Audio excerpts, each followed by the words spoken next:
نحمده ونصلي ونسلم على رسوله الكريم اما بعد. حضرت امام بخاری رحمہ اللہ تعالی اپنی کتاب الادب المفرد میں روایت لے کر کے آئے ہیں کہ سیدنا ابو ایوب انصاری رضی اللہ تعالیٰ عنہ روایت کرتے ہیں کہ ہم ایک سفر میں تھے کہ رسول اللہ صلی اللہ تعالیٰ علیہ وآلہ وسلم کے پاس ایک دیہاتی آیا، ایک عرابی آیا. آپ رسول اللہ صلی اللہ علیہ وسلم سے فرماتا ہے اللہ کے رسول صلی اللہ علیہ وسلم مجھے کوئی ایسا عمل بتا دیجئے کہ جس عمل کرنے کی وجہ سے میں جنت میں داخل ہو جاؤں اور جہنم سے چھٹکارا پا جاؤں.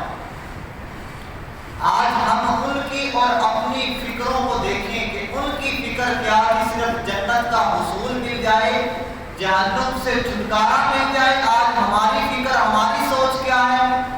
جی مال کے لیے کوئی وظیفہ بتا دیں، کوئی عزت کے لیے وظیفہ بتا دیں. ان کو صرف ایک ہی فکر تھی کہ جنت کسی طرح مل جائے، جہنم سے چھٹکارا پا جائے. رسول اللہ صلی اللہ علیہ وسلم نے سب سے پہلے کس چیز کی طرف رہنمائی فرمایا تعبد اللہ ولا تشرک بہ شیئا، کہ اے دیہاتی سب سے پہلا جو عمل ہے جنت میں جانے کے لیے وہ یہ ہے کہ تو فقط اللہ کی عبادت کرے اور اللہ رب العزت کے ساتھ کسی کو شریک مت کرے. اب یہاں پر قابل اور بات یہ ہے کہ نبی صلی اللہ علیہ وسلم سب سے پہلے نماز کا حکم بھی دے سکتے تھے، روزے کا حکم بھی دے سکتے تھے، کوئی اعمال صالحہ کوئی صلہ رحمی بتا سکتے تھے، مگر سب سے پہلے جو چیز بتائی وہ عقیدے کی درستگی فرمائی. تو اس سے یہ چیز معلوم ہوتی ہے کہ اعمال کا دار و مدار عقائد پر ہے. جب عقیدہ درست ہوگا تب عمل قبول ہوگا. اس پر میں پہلے بھی کئی بار روشنی ڈال چکا ہوں. دیکھیے مشرکین مکہ تھے جو ان کے عقیدے میں خرابی تھی، اعمال تو وہ بھی نیک کرتے تھے اپنی طرف سے. آج قادیانی بھی نماز پڑھتے ہیں، روافض بھی نماز پڑھتے ہیں، کفار و مشرکین بھی نیک اعمال کرتے ہیں، مگر ہمیں سب سے پہلے ان سے جس چیز کا اختلاف ہے وہ عقیدے کا اختلاف ہے کہ ہم کس بنا پر کہتے ہیں کہ تمہارے اعمال قبول نہیں، کہ تم شرک کی دلدل میں پھنسے ہوئے ہو، تمہارے عقیدے میں خرابی ہے.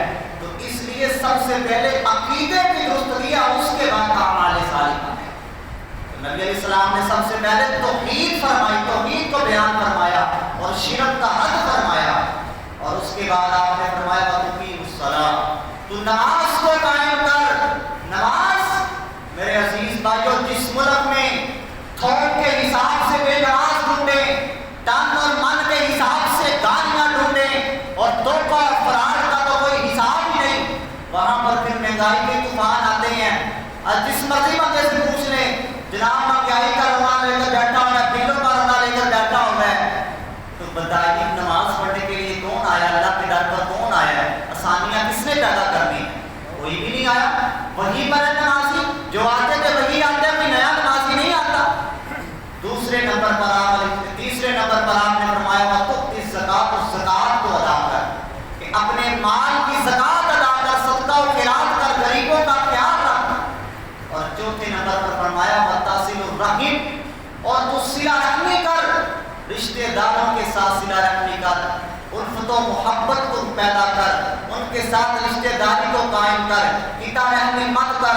نبی صلی اللہ علیہ وسلم نے فرمایا تھا کہ جو شخص یہ چاہتا ہے کہ اس کے رزق میں برکت کر دی جائے اور اس کی عمر بڑھا دی جائے، بس وہ شخص اپنے رشتہ داروں کے ساتھ صلہ رحمی کرے. تو نبی صلی اللہ علیہ وسلم نے 4 چیزیں بیان فرمائی. کیا؟